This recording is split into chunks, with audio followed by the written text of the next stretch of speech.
Okay guys, so I'm going to talk to you really quick about how to make your ketogenic food taste good and like how to spice it, what spices are okay and what spices are not okay.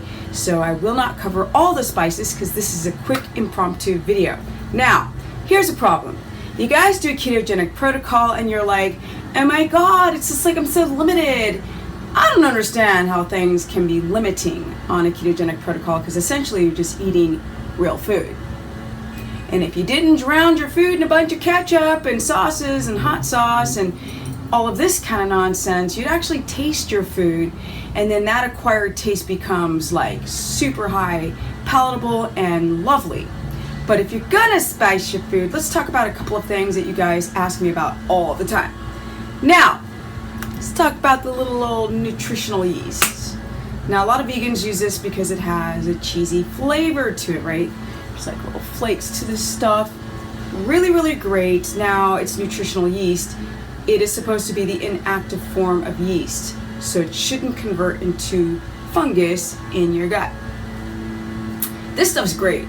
Like, nutritional yeast makes everything taste fantastic because it just has a slight cheese-ish taste. So here's one that I recommend. Yes, I cook with nutritional yeast all the time when making certain types of dishes. Like I'll make a cabbage noodle dish, right? And I'll use nutritional yeast to flavor my little pasta made out of cabbage. Now let's get more in depth to it. So here's really one great one. Here's another lovely tasting spice that probably is not keto approved. So these are coconut aminos. Yes. Problem with them or this is there's 1 carb per 1 teaspoon. Now I've got a high. Now you're not going to even use a teaspoon when cooking, right? Unless you're doing a huge pot. But I have a high tolerance to carbohydrates and sugar within the bloodstream.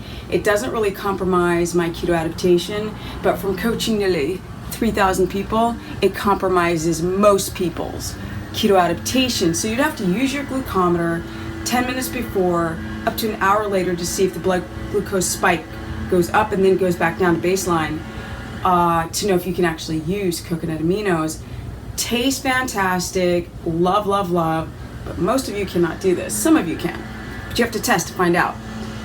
Now, here's another precarious one that I'm like, the coconut butter. As you can see, it's almost empty.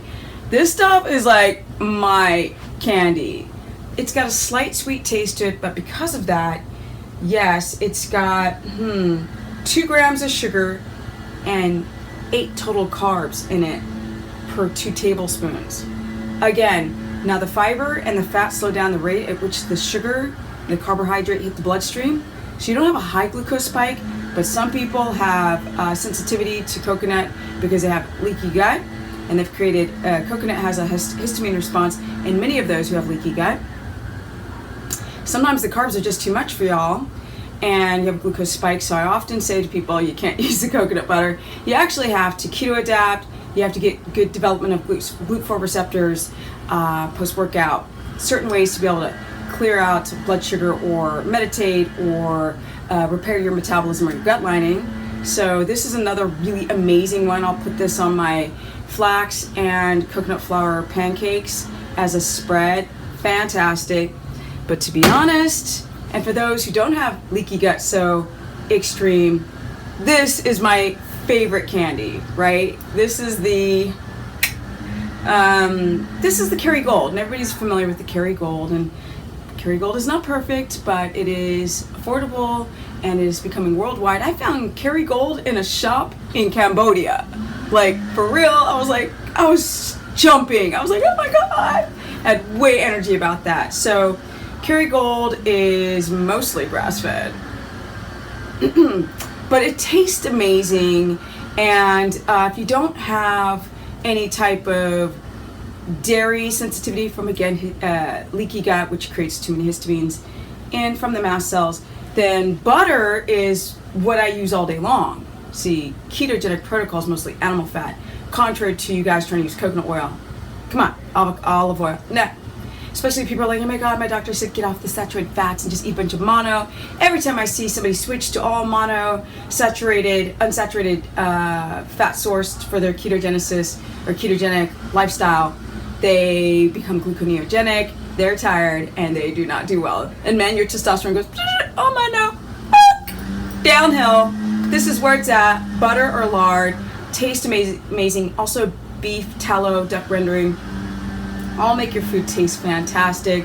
I'll go cook broccoli, take like that much of that sucker, put it on top. I know you guys are like, what? I'm like, yeah. And munch on this, so good. Also put it on my coconut pancakes, and flax amaze balls. Okay, so another one is the Himalayan salt. Love the flavor of it. Some of you guys do Celtic or Celtic salt, whatever, tomato. But this stuff makes your food taste amazing. So just instead of the white bleached out sea salt, the Himalayan salt's great, and it's got magnesium, relatively high amounts of magnesium in comparison to other salts. So that's my quick tips and tricks about seasoning things. You can use Italian herbs, thyme, oregano, basil. Fresh herbs are really great. Love the Italian herbs, actually. Onions, you got to use the spring onions or leek. The white or red ones, unfortunately, caramelize. You can use, what else? Ooh, be careful for, I said be careful for pepper, and everyone was like, you can't do pepper. Yes, you can do pepper. This is for people who've got thyroid problems, guys, or any type of histamine response to black pepper. The rest of y'all, including myself, can do black pepper. Also, like, people want to know about just peppers in general. Be careful for the carbohydrate. The less, the better. So just use a little bit to spice up. Ginger's great. Garlic is great. Some people have a histamine response to it. Only some, not everyone. Garlic, ginger, Italian herbs. Sometimes I use coconut cream to make a curry sauce. Again, be careful for the cream. Throw out the water. Just use the creams because we want less sugar, more fat. That's my tricks and I'm looking at my I have a ton of spices, I'm not gonna lie. Be careful for the allspice because there might be maltodextrin and stuff like that, sucrose. That's what you have to look for. Otherwise, I love me some keto. It does a body good. This is 2016. I'm going to New York I'm going to New York now, but I'm having my seminar on November 12th. So for those who want to buy tickets, you can go to stephanieperson.com. Or for those who want to watch the live broadcast because you're not near New York and you're in like Cambodia or London, you can go to webinar.stephanieperson.com and watch the live broadcast. The caveat is you need a Facebook page to join the Facebook group to watch it, and you can also watch on the replay. If you go to webinar.stephanieperson.com for that option. And I'm going to create new workouts, you guys. I'm mentioning it in every video. I've been working feverishly to create a whole workout program that works with nutrition.